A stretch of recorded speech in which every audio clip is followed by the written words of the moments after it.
You are thirsty right now. Maybe you do not feel it yet, but your body is already sending quiet signals. A slight dryness at the back of your throat, a faint heaviness behind your eyes, a pull toward the kitchen or the bottle sitting on your desk. You will get up soon, you will drink, and you will not think twice about it. But here is the thing, the water you reach for did not always exist like this. A tap, a bottle, a vending machine on the corner. For almost the entire span of human existence, millions of years of walking, hunting, starving, surviving, there was no tap, there was no map, there was no guide. There was only land, endless, dry, indifferent land. And somewhere beneath it, inside it, flowing through it, there was water, hidden, scarce, and absolutely necessary for survival. So how did they find it? How did your ancestors, with no instruments, no satellites, no written knowledge, manage to locate water in environments that were actively trying to kill them? The answer is far stranger than you think. And once you understand it, you will never look at your own instincts the same way again. Let us start with what thirst actually is. Not the polite inconvenience you feel when you forget your water bottle. Real thirst. The kind that sets in after a day without water in an open savanna, where the temperature climbs past 40 degrees and the sun reflects off cracked earth like a second sky. Your body begins to cannibalize its own moisture from your organs. Your blood thickens. Your heart has to work harder to push it. Your cognition degrades, not slowly, but fast. Studies by Dr. Matthew Wolf-Meyer at the University of California found that even mild dehydration of 2% of body weight begins to impair decision-making, spatial awareness, and short-term memory. Now imagine that same cognitive fog setting in while you are trying to navigate an unfamiliar landscape and locate a resource that is invisible to the naked eye. That is the problem your ancestors faced. Every single day. The earliest humans were not living in fertile river valleys with easy access to flowing water. That came later, with agriculture, with settlement, with civilization. For the vast majority of human prehistory, during the Paleolithic, which stretches back roughly 2.5 million years, your ancestors were nomadic. They moved constantly. And movement in the ancient world was not the clean GPS-guided travel of today. It was a constant negotiation with terrain, with season, with survival probability. Water was not a luxury. It was the axis around which all other decisions rotated. Here is what researchers have discovered by studying both the fossil record and the behavior of modern indigenous populations who still live in water-scarce environments. Your ancestors developed a system, not a written one, not a formal one, but a living, breathing, multi-layered system for reading the world around them and extracting the signal of water from noise that most modern humans would walk straight past. It starts with the ground beneath your feet. Soil texture is one of the oldest and most reliable indicators of subsurface water. When geologist Andrew Goody studied ancient African landscapes in detail, he found that specific clay compositions, darker, denser, more compact, tend to cluster above zones of higher underground moisture.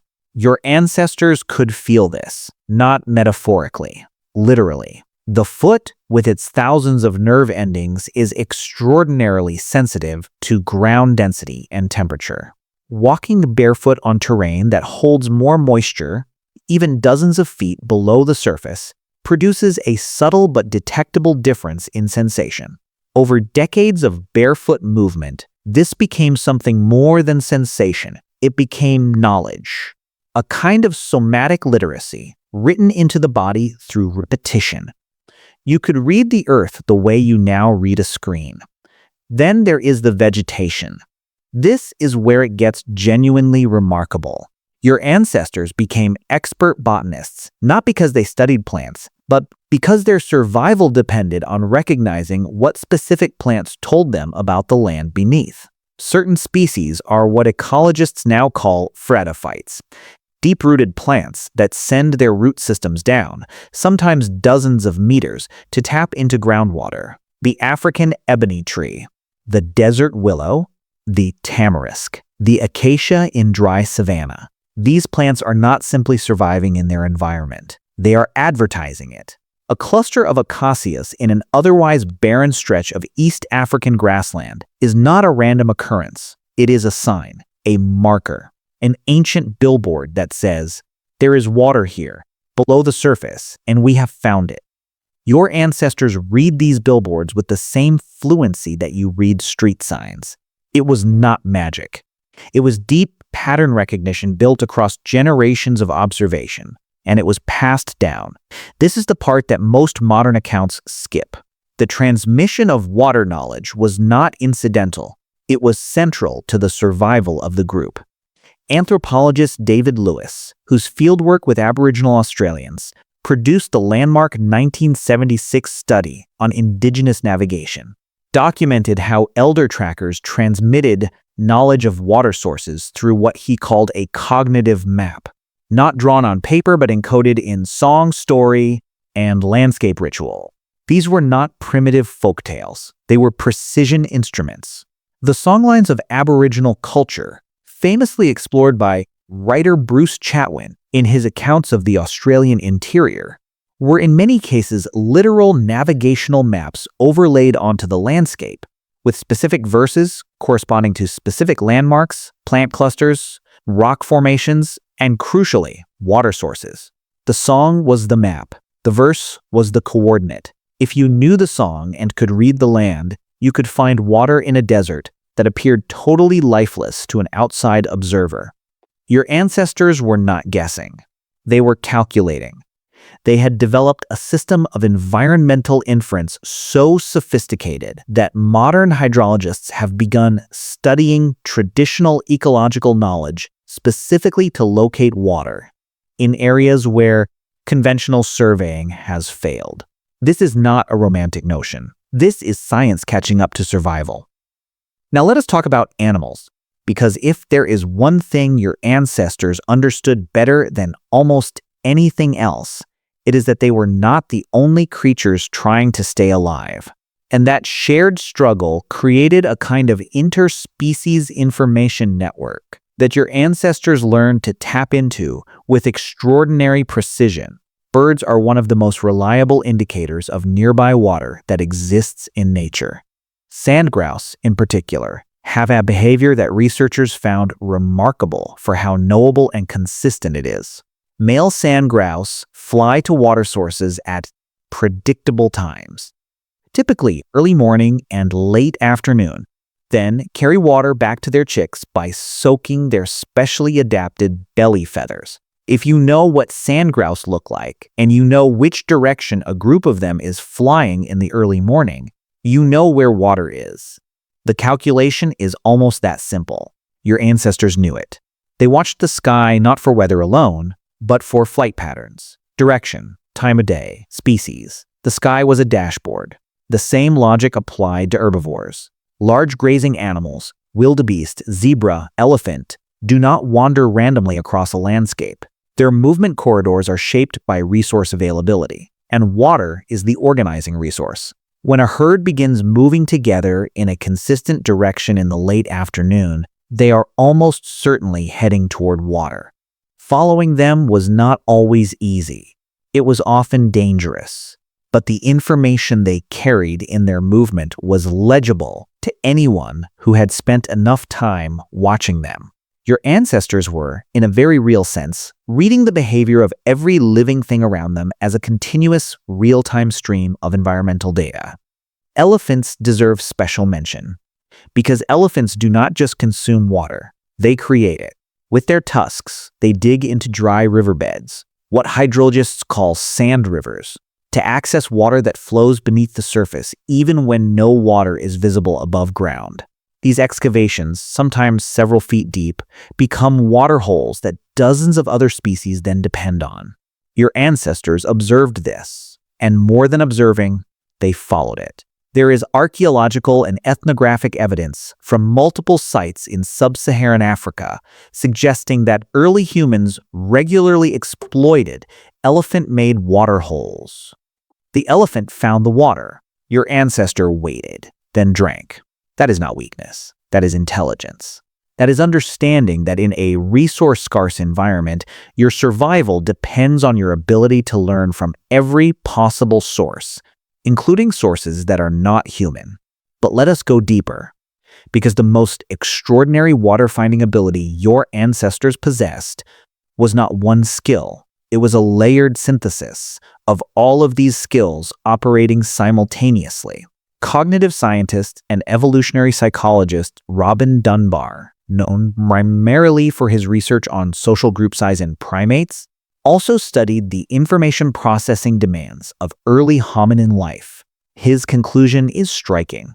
The cognitive demands of tracking multiple environmental variables, terrain, vegetation, animal behavior, season, wind direction, cloud formation, may have been one of the primary drivers of the expansion of the human prefrontal cortex.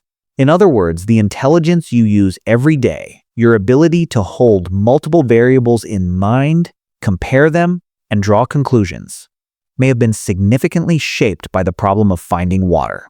Your brain, in a very real sense, was built by thirst. Consider what your ancestors were doing when they tracked water.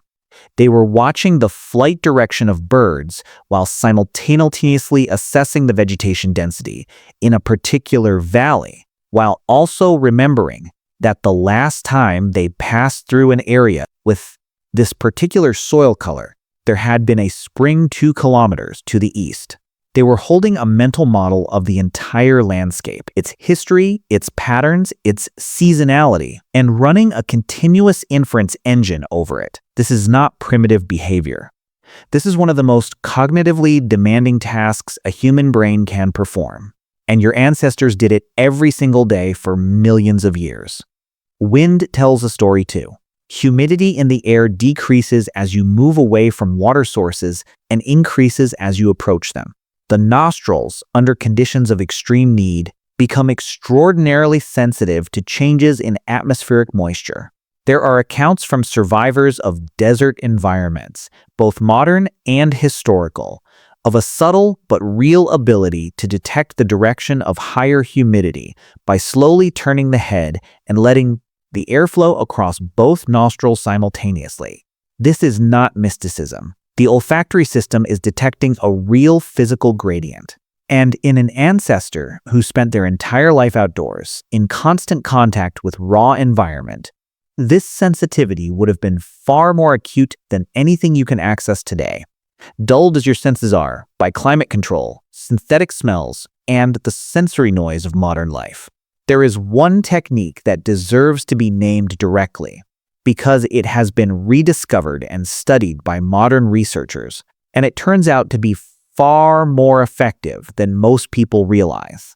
It is called transpiration collection.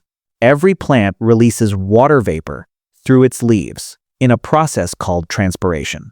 At night and in the early morning, before the sun drives temperatures up, this moisture condenses on leaves, grass, and stone surfaces as dew.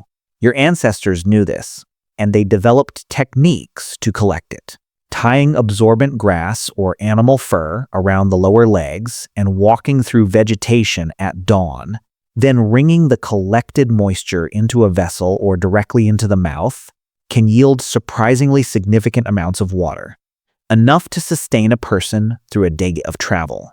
Modern survival researchers have confirmed the effectiveness of this method in multiple field studies. It is not a myth. It was a technology. A simple, zero-tool technology that your ancestors built into their daily routine because they understood something about their environment that most modern humans have completely lost track of. And then there is the night sky, because your ancestors did not only move by day, they also navigated by stars. And stars, in certain traditions, were linked directly to water knowledge. Certain constellations, particularly in the southern hemisphere, were noted to rise and set in alignment with specific travel corridors that led to seasonal water sources.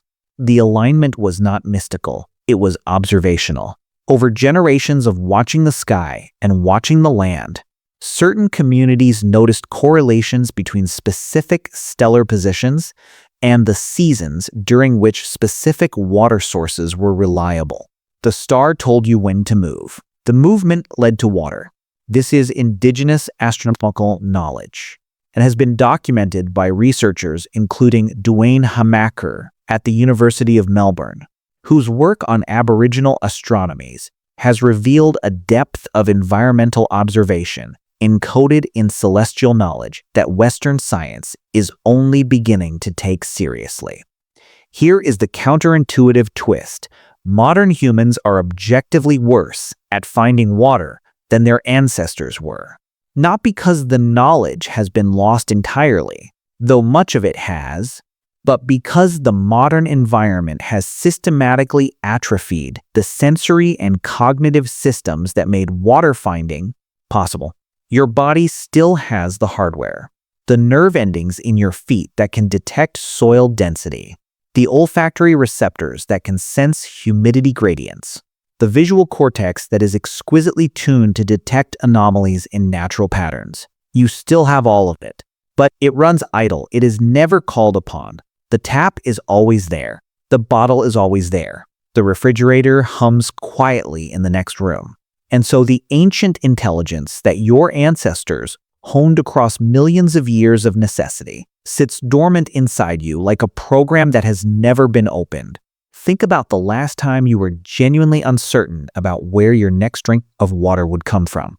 Not mildly inconvenienced, genuinely uncertain.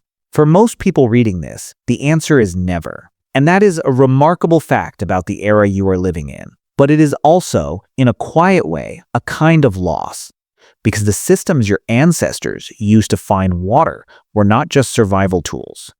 They were a way of being present in the world, of reading the landscape as a living text, of understanding that your survival was interwoven with the behavior of birds, the roots of trees, the direction of wind, and the patterns written into the earth over thousands of years.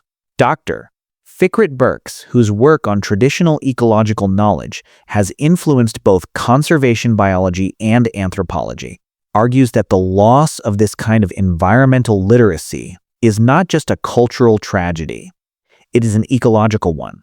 When the knowledge disappears, the landscape becomes illegible. And when the landscape becomes illegible, the feedback loops that once connected human communities to their environment, loops that kept both humans and ecosystems in some kind of equilibrium, break down entirely. You stop reading the land. You stop responding to it. You start overriding it instead. That is the world you were born into. A world where the ancient contract between humans and water, the one that shaped your brain, your senses, your social structures, your stories, your songs, has been replaced by infrastructure so effective and so invisible that you have forgotten the contract ever existed. But your body has not forgotten.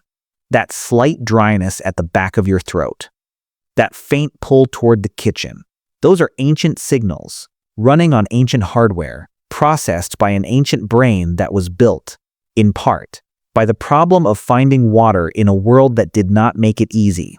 Every time you feel thirsty, you are feeling the echo of millions of years of survival. Every sip you take without thinking is the end of a story that began long before cities, before agriculture, before language as we know it. You are the descendant of people who read the earth like a book, who watched birds the way you watch notifications, who felt the soil through their feet the way you feel a keyboard under your fingers, who encoded entire maps into songs so that their children and their children's children would know where water waited beneath the surface of a land that looked to every untrained eye completely dry. They found water against extraordinary odds in environments designed to defeat them. And because they did, because they were skilled enough, observant enough, and wise enough to read a world that never gave them easy answers, you are here, sitting wherever you are sitting right now, probably a little bit thirsty, and about to get up without thinking and take a drink, just like they taught you.